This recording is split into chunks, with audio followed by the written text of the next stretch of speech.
video, I'm gonna give you 8 tips that you can use right now to improve your mobile photography. So first thing first, a couple of days I did a live stream and I talked about 8 tips that we can do right now to enhance our mobile photography. We did a mobile photography challenge, and our challenge was to go out and look for photos that told a story. So we're starting a new challenge, and this challenge is going to be all about colorful architecture. I have a link down below. You can jump on the Discord if you guys want to participate in this and use these tips that I'm going to give you to help practice your mobile photography. Enough of the jibber jabber. Let's get straight into this live stream that I did and listen to these 8 tips that you can use right now to improve your mobile photography. But first thing I want to talk a little bit about are some cool little things that we can do to improve our mobile photography. Now, the first one, like I said, is just getting out and shooting. You have to get out and take some photos. That's the only way you're going to get better.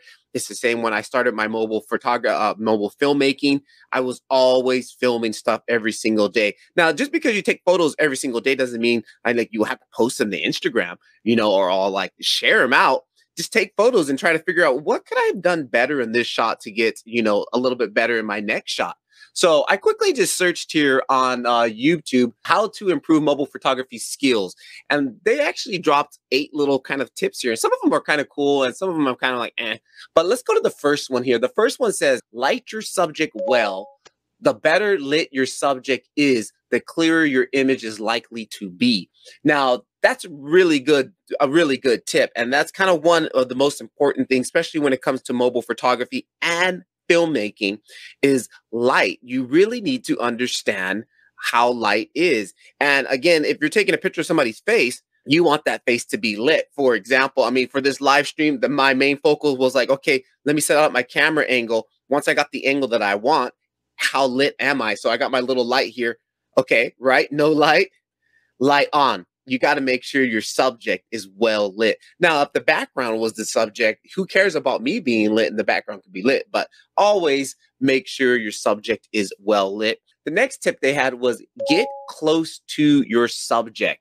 Now, this is a really good one because also with us here in mobile filmmaking and photography, our lenses are so, wide that, you're taking a picture of a flower and you're kind of standing far back. But we forget that, we should just get closer. And what I mean by get closer, don't use that digital zoom. Now, although some of these newer phones, the Samsungs and all these newer, the digital zoom, or actually some of them actually have some slight optical zoom, but the zooming is getting better. But nothing compares to just getting closer with your phone.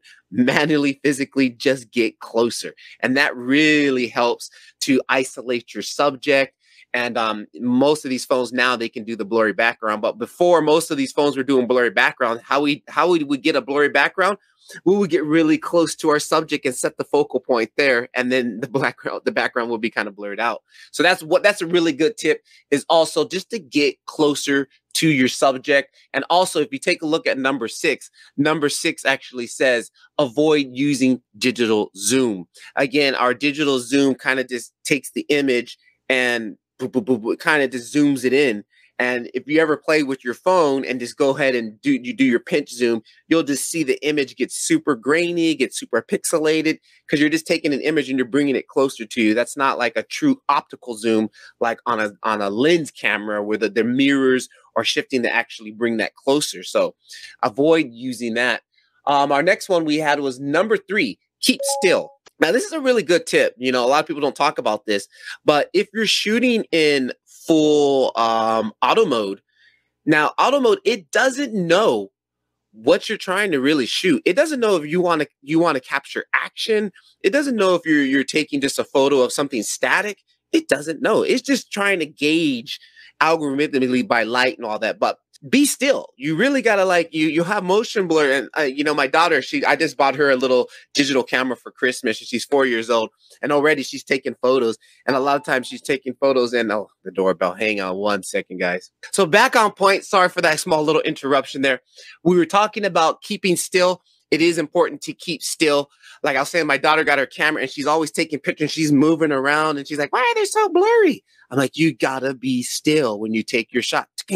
Freeze, don't move forward. Now, on the opposite end, if you're using your camera in full manual mode, and a lot of people are like, oh, manual mode, no, I don't ever use Manual mode, you can set your shutter speed to be very fast. So what's going to happen if you have something that's being some motion blur, like right now you see motion blur in this. If I set my shutter speed very fast, it takes away that motion blur and captures moment. It can capture a moment like, just basically frozen. Now, a lot of people don't like to talk about or want to use their phone in manual mode because they don't understand the settings and they just go straight to auto mode. But that is one thing. I'm not going to get too in depth of it, but I do have a course here all about mobile photography and understanding how to use your camera in manual mode. It's the optimum way to get the best shots when you want to start taking some serious photos with your phone, right? I'll walk you through how to basically set up your phone and how, it depends on what kind of phone. If you got like an iPhone or something, I know you guys need third-party apps to get into all your settings, which I find absolutely crazy, Most of our Android phones here, we can jump straight in here and I can go into my my manual settings and I can see all that. I'll walk you through setting up your phone for all you Android users. If you're an iPhone user, you can still get some third-party apps so you guys can have complete control of that. We walk through understanding exposure, shutter speed, aperture, ISO. I break this all down for you guys. And the way I do is I actually compare it to a real camera. I'll jump on my real camera first, show you the settings, and then I'll jump into the mobile app, and then we'll show you how the settings are basically alike. So once you truly understand those settings, you won't fear, shooting in manual mode, and you'll really start to optimize your photography. And then I even walk you through manual focus, tap focus. Some people just like to just tap the screen for focus. We walk through how to focus. I even go through some composition settings, like as far as leading lines, guide, framing up your shot. We'll walk a little bit through that. And then I like to talk about some of the apps that I use as far as mobile photography, which I'm going to be making some more videos about because I'm getting a lot of people asking questions of what's my favorite app that I like to use or what apps do I use.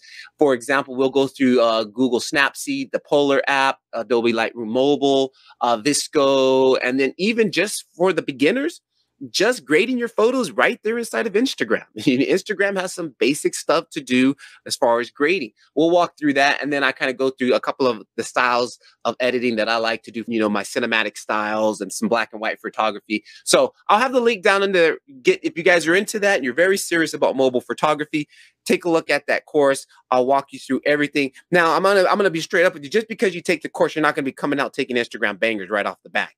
It all comes down to, again, you got to practice your trait. You got to practice your skill to get better and then better and then better. The next thing you know, you're like, whoa, boom, I got all these, likes. Everybody's all about the likes these days. Actually, I've given up on Instagram.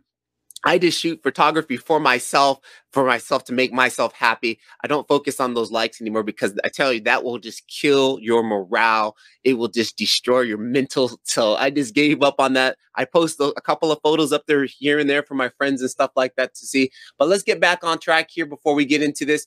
So we have number 4, edit images later.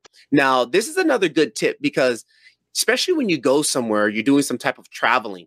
You go somewhere, and you're like, oh my God, this is a great photo. And then some people will start right then in that moment, editing up the photo. And then even at that moment, posting it straight to Instagram or wherever.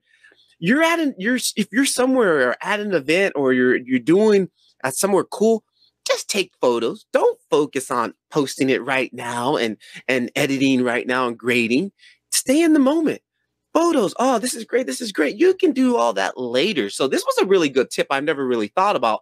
But for me, something I don't really ever do because most of the time I'm always in the moment. I'm like, oh, I get taking my shots on the way home in the train or on the car. Then I'll start to go back through and look at photos. Oh, that was good. That was bad.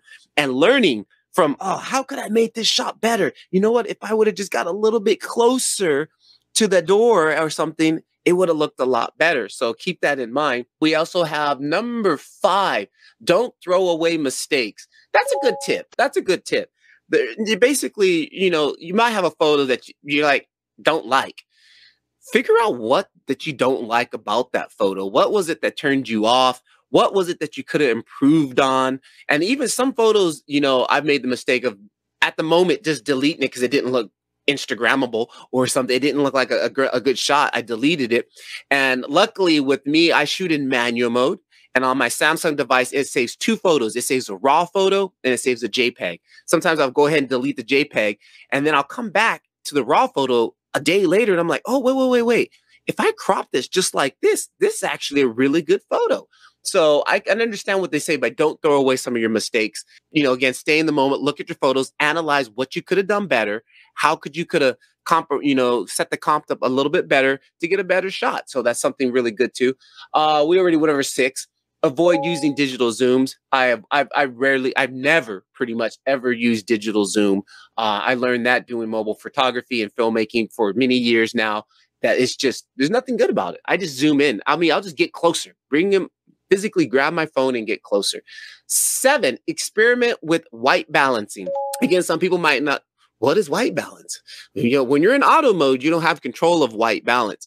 So when you go into manual mode, which something I talk about in the course down there below, we talk about the advantages of using your white balance and correcting basically the white color. If something's white in your photo and it has a slight blue feel to it, you need to adjust your white balance, or if it's too orangey.